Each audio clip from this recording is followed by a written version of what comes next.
La noche del 3 de mayo de 2007, la localidad turística de Praia da Luz descansaba en calma en la costa del Algarve portugués, con sus calles estrechas apagándose tras otro día templado de primavera. Bloques de apartamentos blancos miraban al Atlántico, y los turistas, muchos británicos, seguían rutinas marcadas por el sol, las comidas y noches tempranas para niños pequeños. Entre ellos estaba la familia McCann, de Rochley, Leicestershire, Kate y Jerry McCann, ambos médicos, de vacaciones con sus 3 hijos.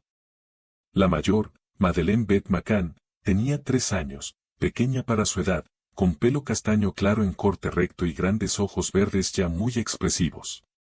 Sus hermanos gemelos menores, Sean y Amelie, aún no habían cumplido los 2.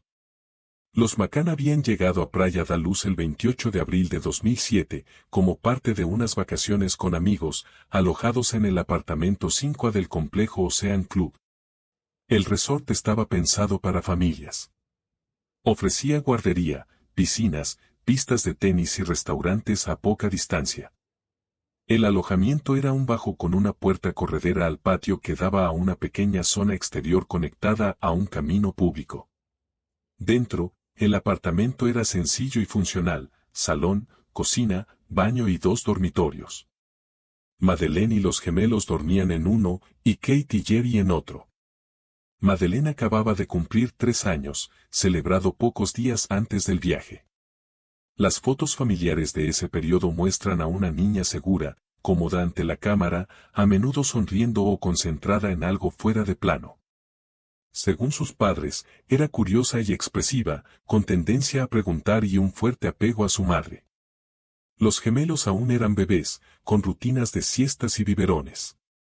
La familia organizaba los días para equilibrar actividades de adultos y cuidado infantil, usando a menudo el club infantil durante el día.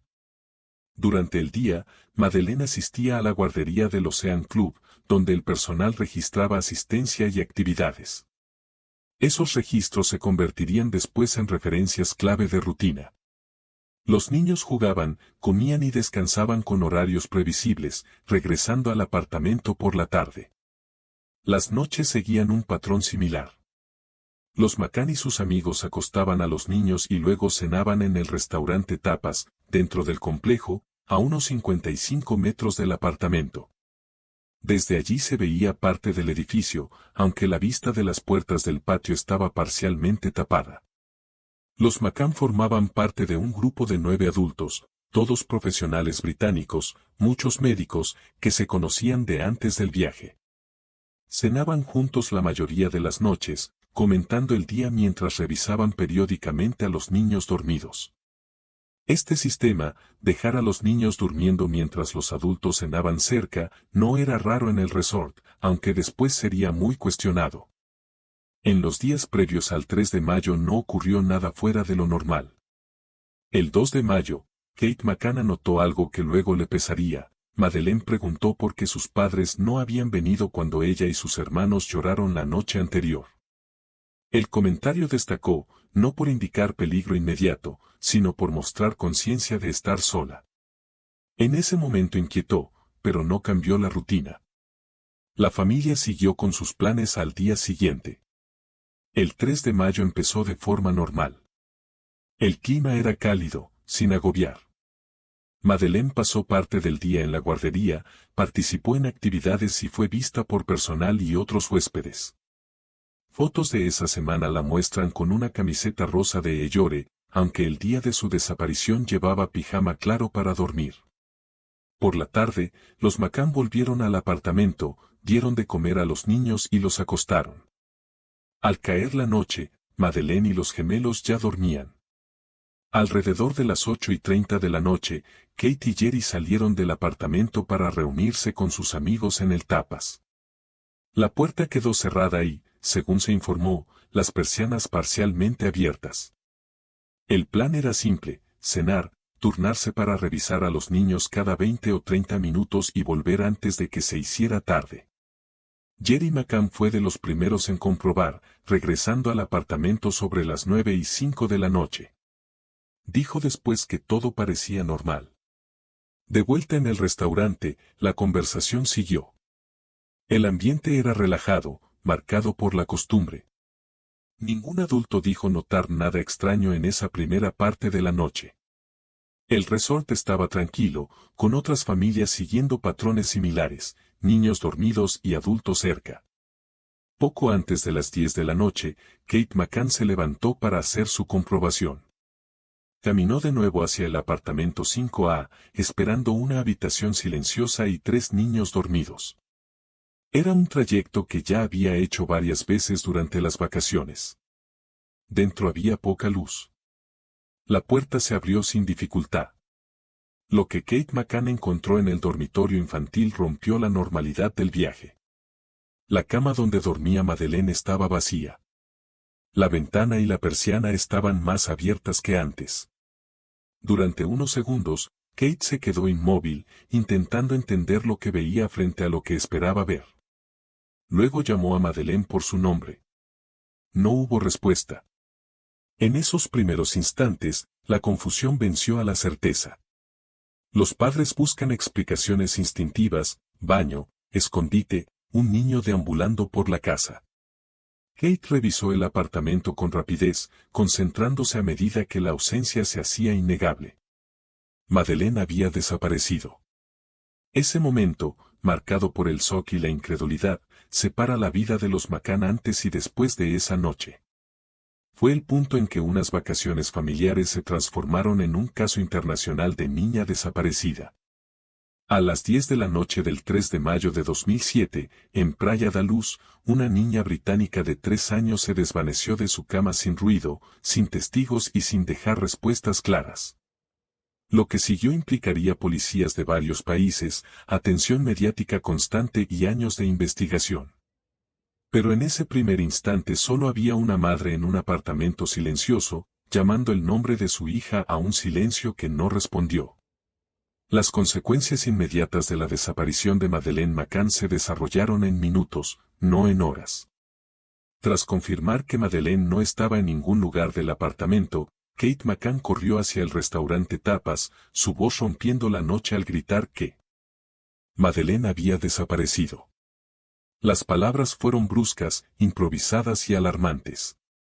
Comensales cercanos recordaron después el cambio repentino de ambiente, de charla tranquila a pánico. El grupo de adultos se levantó de golpe, con sillas arrastrándose sobre el suelo de piedra, intentando comprender lo ocurrido. Jerry McCann y los demás regresaron corriendo al apartamento 5A. El apartamento se registró de nuevo, esta vez con urgencia. Se revisaron puertas, armarios, camas y el exterior inmediato. Madeleine no apareció. Una de las persianas del dormitorio infantil estaba más subida que antes y la ventana abierta. La habitación no mostraba señales claras de lucha. No había objetos volcados, ni cristales rotos, ni indicios de cómo o cuándo Madeleine había salido. A medida que pasaban los minutos, el pánico se transformó en acción organizada. Amigos empezaron a buscar alrededor del apartamento, llamando el nombre de Madeleine. Revisaron caminos cercanos, arbustos y zonas vacías entre edificios. Se avisó al personal del resort. Los huéspedes salieron de sus habitaciones, atraídos por el ruido y la urgencia. La búsqueda se amplió rápido, pero fue desordenada, guiada por el miedo más que por un plan. La policía portuguesa fue contactada poco después de las 10:40 de la noche. Agentes de la Guardia Nacional Republicana, GNR, responsable de zonas rurales como Praia da Luz, llegaron al lugar. Tomaron declaraciones iniciales y realizaron una búsqueda básica del apartamento y alrededores. Para entonces, había pasado casi una hora desde que Kate McCann notó la ausencia. La noche se había cerrado y la visibilidad en los caminos del resort era limitada. Una de las realidades más críticas de esa noche fue el tiempo. En casos de niños desaparecidos, las primeras horas suelen ser decisivas. Sin embargo, la respuesta inicial estuvo marcada por la incertidumbre. No estaba claro si Madeleine se había ido sola o si alguien se la había llevado. La ausencia de ruidos complicó cualquier hipótesis. Nadie oyó un grito, una lucha ni pasos.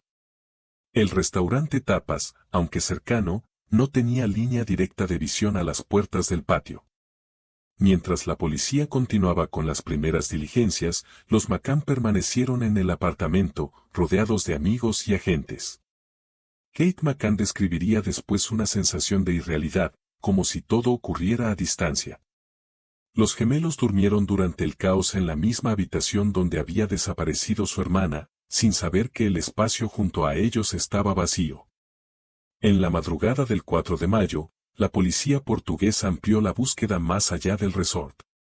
Agentes y voluntarios recorrieron Praia da Luz, revisando calles, playas y edificios abandonados. Se instalaron controles. Persistía la idea de que Madeleine aún pudiera estar cerca, perdida, herida o escondida. No se desplegaron helicópteros de inmediato, ni se usaron perros de búsqueda esa primera noche. Con la llegada del amanecer, la magnitud de la situación se hizo evidente. Una niña de 3 años había desaparecido de su cama sin explicación. El caso se elevó formalmente, y la Policía Judiciaria, PJ, la Policía Criminal Portuguesa, asumió el control esa misma mañana. El apartamento fue presentado como posible escena del crimen, aunque ya había sido visitado por muchas personas durante la búsqueda inicial. La atención mediática comenzó casi de inmediato. La noticia de una niña británica desaparecida en un resort extranjero se difundió rápido en Portugal y el Reino Unido. Se publicaron y circularon ampliamente fotografías de Madeleine, especialmente una en la que sonreía con una camiseta rosa. La imagen quedó ligada al caso, apareciendo en televisiones, periódicos y carteles por toda Europa en pocos días. Al examinar el apartamento, los investigadores se centraron en las posibles entradas y salidas. La ventana abierta y la persiana levantada del dormitorio infantil se volvieron claves. La teoría del secuestro ganó fuerza, sobre todo por la edad de Madeleine y la falta de indicios de que pudiera haberse ido sola. Sin embargo, la evidencia física concluyente era escasa. No había huellas claras de un intruso, ni ADN que identificara a un sospechoso, ni testigos que confirmaran haber visto salir a Madeleine. Se recogieron declaraciones de personal del resort y de huéspedes. Algunos recordaron haber visto a personas cargando niños esa noche, pero las descripciones variaban y los horarios no coincidían. Más tarde serían analizadas repetidamente, pero entonces solo ofrecían fragmentos, posibilidades sin claridad. Los McCann cooperaron con la policía, aportando horarios y detalles de sus movimientos. Su comportamiento, aspecto y decisiones se convirtieron pronto en tema de debate público, especialmente en la prensa británica. La decisión de dejar a los niños durmiendo solos, aunque no era ilegal en Portugal, fue duramente juzgada por muchos. Para los investigadores, sin embargo, la prioridad seguía siendo qué ocurrió en el breve intervalo entre comprobaciones. Con el paso de los días sin avistamientos confirmados, la posibilidad de que Madeleine hubiera sido sacada de Praia da Luz ganó peso. Se emitieron alertas internacionales. Se vigilaron fronteras. Carteles con el rostro de Madeleine aparecieron en aeropuertos, supermercados y espacios públicos de varios países. Donaciones financiaron investigaciones privadas y campañas de concienciación, convirtiendo el caso en una de las búsquedas de niños desaparecidos más visibles de la Europa moderna. Entre bastidores, la tensión aumentó. La falta de pruebas claras presionó a los investigadores para formular teorías con rapidez. Cada objeto, cada declaración y cada incoherencia fueron examinados. El apartamento del Ocean Club, antes un alojamiento temporal, se convirtió en símbolo de preguntas sin respuesta. La cama donde dormía Madeleine permaneció vacía, fijada en el tiempo por fotos e informes policiales. Para Kate y Jerry McCann, los días posteriores al 3 de mayo se fundieron en una sucesión de entrevistas, búsquedas y espera. Permanecieron en Praia da Luz, negándose a irse sin su hija. En público, pidieron información con palabras medidas, tensadas por el cansancio y el miedo. En privado, afrontaron la posibilidad creciente de que Madeleine no regresara. Al final de la primera semana, la búsqueda se había extendido mucho más allá del Algarve. Sin embargo, El centro seguía siendo aquel pequeño apartamento en planta baja, donde una niña había desaparecido sin dejar rastro. El propio crimen, silencioso, rápido e invisible, no ofrecía un relato claro. Solo dejó ausencia, incertidumbre y una pregunta que marcaría la investigación desde entonces: ¿cómo desaparece una niña de un apartamento de vacaciones cerrado, y quién estuvo allí para llevársela? Con el paso de los días a semanas tras la desaparición de Madeleine McCann, la investigación entró en una fase más compleja y polémica. La Policía Judiciaria, PJ, empezó a reconstruir los tiempos con precisión, reduciendo el intervalo en el que Madeleine pudo desaparecer. Según las declaraciones de los McCann y sus amigos, los investigadores se centraron entre las 9 y 5 de la noche, cuando Jerry revisó por última vez a los niños, y las 10 de la noche, cuando Kate notó la ausencia.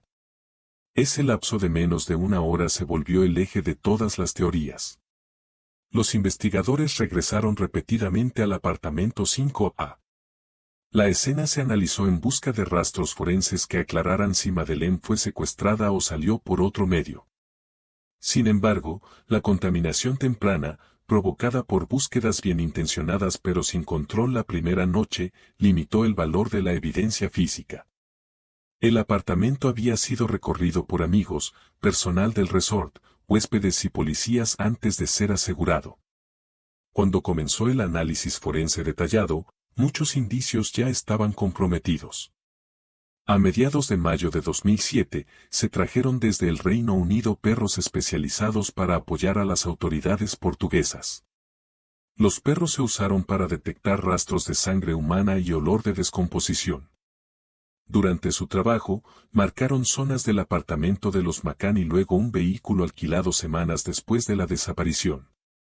Esas señales quedaron grabadas en video y pronto se volvieron de los elementos más controvertidos del caso.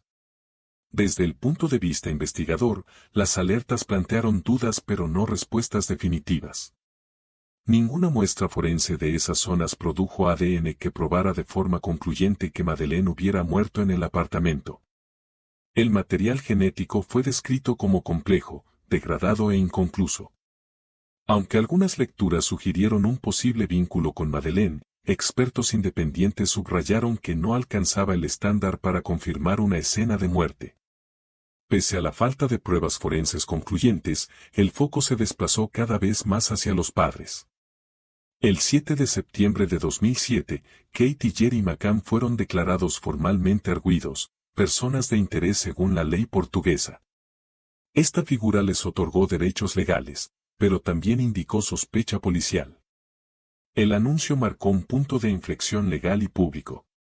La hipótesis explorada entonces sugería que Madeleine pudo morir por un accidente en el apartamento y que sus padres ocultaron el cuerpo. Los McCann lo negaron con firmeza, insistiendo en que Madeleine fue secuestrada. Calificaron las acusaciones de devastadoras, sumando dolor a la desaparición. En el Reino Unido, la reacción pública se dividió. Algunos medios intensificaron el escrutinio, mientras otros criticaron a las autoridades portuguesas por una teoría sin pruebas sólidas. Siguieron entrevistas, reconstrucciones e interrogatorios. Los McCann fueron cuestionados por separado y con detalles sobre sus movimientos, las revisiones y sus recuerdos de esa noche. También se interrogó ampliamente a los amigos que cenaron en el Tapas, comparando declaraciones en busca de incoherencias. Se resaltaron pequeñas discrepancias, minutos de diferencia, habituales en hechos traumáticos. En octubre de 2007, tras meses bajo sospecha, los McCann regresaron al Reino Unido.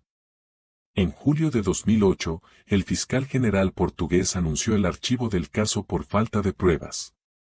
Los McCann fueron retirados oficialmente del estatus de arguido. El caso quedó abierto en teoría, pero inactivo en la práctica. Madeleine seguía desaparecida y no hubo cargos. Durante años, el avance se estancó. La familia McCann mantuvo campañas públicas, financió investigaciones privadas y sostuvo la atención internacional. En 2011, Scotland Yard inició una revisión llamada Operación Grange, impulsada por nueva información y una reevaluación de pruebas. Los investigadores británicos concluyeron que lo más probable era un secuestro y que la investigación portuguesa se había cerrado antes de tiempo. La Operación Grange reabrió líneas de investigación, incluidas observaciones de testigos de años previos. Detectives británicos retomaron relatos de hombres vistos cargando niños en Praia da Luz la noche del 3 de mayo de 2007. Un avistamiento en particular, de un hombre con un niño cerca del Ocean Club alrededor de las 10 de la noche, cobró nuevo interés. Se difundieron retratos compuestos y se pidieron datos en toda Europa. Al ampliar el alcance, la atención se fue alejando de los McCann hacia un posible autor externo. Este giro se acentuó a fines de la década de 2010, con mayor cooperación entre autoridades británicas y alemanas. La policía alemana examinó vínculos entre la desaparición y un ciudadano alemán con antecedentes de delitos sexuales contra menores. En junio de 2020, fiscales alemanes identificaron públicamente a Christian Bruckner como sospechoso. Bruckner había vivido en el Algarve y frecuentaba Praia da Luz. Tenía condenas previas por abusos sexuales a menores y otros delitos graves. Las autoridades alemanas dijeron creer que Madeleine había muerto, sin revelar la base probatoria. Los investigadores indicaron que Bruckner tenía acceso a vehículos y propiedades en la zona y que sus registros telefónicos lo situaban cerca de Praia da Luz esa noche. Un teléfono a su nombre recibió una llamada poco antes del horario estimado del secuestro. Aunque no era prueba concluyente, fue la primera vez que los fiscales señalaron públicamente a un responsable. Siguieron búsquedas vinculadas a Bruckner, incluidos rastreos cerca de embalses y zonas remotas que solía visitar. Se incautaron objetos para su análisis, mientras las autoridades mantenían cautela. Recalcaron que la investigación seguía abierta y que un caso judicial exige un umbral probatorio alto. Para la familia McCann, la identificación de un nuevo sospechoso reabrió heridas y ofreció una esperanza prudente. Años de incertidumbre ya habían pasado, marcados por falsas pistas, acusaciones y silencio. La investigación, ahora entre varios países y sistemas legales, continuó avanzando con fragmentos reunidos mucho después de la desaparición. A esta altura, el caso ya no se definía solo por lo ocurrido en el apartamento 5A, sino por la larga sombra de preguntas sin respuesta. La investigación pasó por etapas de sospecha, estancamiento y nuevo impulso. Y pese a la cooperación internacional, una verdad seguía intacta: Madeleine McCann no había sido encontrada, y el relato completo de lo ocurrido el 3 de mayo de 2007 seguía incompleto. Cuando Christian Bruckner fue identificado públicamente como sospechoso en 2020, la desaparición de Madeleine McCann ya acumulaba más de una década de incertidumbre. El caso había superado supuestos iniciales, agotado líneas tempranas y obligado a enfrentar los límites de pruebas reunidas tarde. Lo que quedaba era un reto legal y moral: si el material acumulado contra Bruckner podía alcanzar el umbral para presentar cargos formales. Los fiscales alemanes tomaron la iniciativa, no porque se creyera que el crimen ocurrió en Alemania, sino porque Bruckner era ciudadano alemán y ya estaba preso por otros delitos. En 2019 fue condenado por violar a una turista estadounidense de 72 años en Praia da Luz en 2005, ubicándolo en el mismo lugar años antes de la desaparición. Esa condena, junto con sus movimientos, antecedentes y estilo de vida, reencuadró el caso McCann dentro de un patrón depredador más amplio. Los fiscales declararon que creían que Madeleine McCann estaba muerta, una afirmación con peso legal en Alemania, pero sin equivaler a un cargo por homicidio. Explicaron que la prueba era en gran medida circunstancial. Incluía datos telefónicos que situaban a Bruckner cerca de Praia da Luz la noche del 3 de mayo de 2007, testimonios que sugerían su presencia, y material incautado de propiedades vinculadas a él. Algunos objetos incluían escritos e imágenes preocupantes, aunque las autoridades evitaron especular sobre su vínculo con Madeleine. Las búsquedas relacionadas con Bruckner se reanudaron de forma intermitente entre 2020 y 2023. Se examinaron zonas en Portugal y Alemania, incluidas áreas remotas que solía visitar. En 2023, autoridades alemanas realizaron una búsqueda destacada cerca del embalse de Arade, área vinculada a él por testimonios. La operación atrajo atención internacional, pero terminó sin anunciar hallazgos concluyentes. Como antes, la falta de resultados confirmó lo difícil que es probar un crimen antiguo, con escasa evidencia física desde el inicio. En lo legal, el caso siguió limitado por la complejidad jurisdiccional. Cualquier acusación requeriría coordinación entre autoridades alemanas, portuguesas y quizá británicas. Las pruebas reunidas años después deberían resistir un escrutinio riguroso en juicio. Los fiscales alemanes reconocieron estos obstáculos, subrayando que solo acusarían si la evidencia lo justificaba más allá de toda duda razonable. Para Kate y Jerry McCann, esta etapa supuso un giro desde la sospecha personal hacia la responsabilidad externa. Siguieron apoyando las pesquisas con una postura pública contenida. Con los años aprendieron que los avances suelen llegar con ruido y diluirse sin resolución. Sus mensajes destacaron la paciencia y la necesidad de pruebas, no de especulación. En 2023, los fiscales alemanes afrontaron otra complicación cuando Bruckner fue absuelto en un juicio separado por delitos sexuales no relacionados. La absolución no afectó su condena vigente, pero evidenció el estándar probatorio exigido para condenar. También reforzó que la sospecha, por fuerte que sea, no garantiza éxito legal. A la fecha actual de la investigación, nadie ha sido acusado por la desaparición de Madeleine McCann. El caso sigue oficialmente abierto. Las autoridades continúan pidiendo información, especialmente a quienes conocieron a Bruckner o vieron conductas inusuales en Praia da Luz en la primavera de 2007. Cada llamado asume que el tiempo borra recuerdos, pero no responsabilidades. Más allá de los tribunales, el caso dejó una huella duradera en la conciencia pública. La imagen de Madeleine, difundida con urgencia, se volvió una de las fotos de niños desaparecidos más reconocidas del mundo. La cobertura mediática moldeó percepciones, a veces revelando fallas, a veces amplificando conjeturas. Para la familia McCann, esa atención fue herramienta y carga, manteniendo visibilidad y exponiendo su duelo.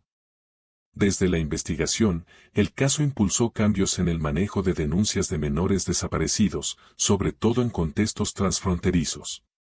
Subrayó la importancia del control temprano de escenas, la coordinación forense inicial y el intercambio internacional de datos. Estas lecciones, aprendidas a alto costo humano, influyeron en protocolos posteriores en el Reino Unido y más allá.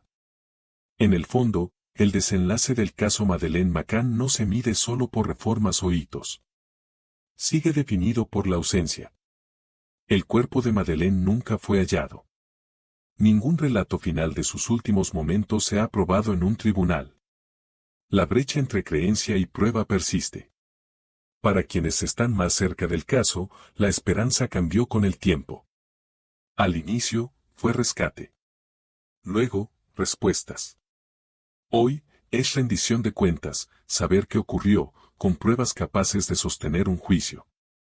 Si ese resultado llegará alguna vez sigue siendo incierto. 18 años después de que una niña desapareciera de un apartamento vacacional en Praia da Luz, la pregunta inicial permanece. No como titular ni teoría, sino como responsabilidad compartida por investigadores, instituciones y público, buscar la verdad con cuidado, mesura y respeto por la víctima. Madeleine McCann tenía 3 años cuando desapareció. Su nombre perdura no por el misterio, sino porque la obligación de resolverlo nunca terminó.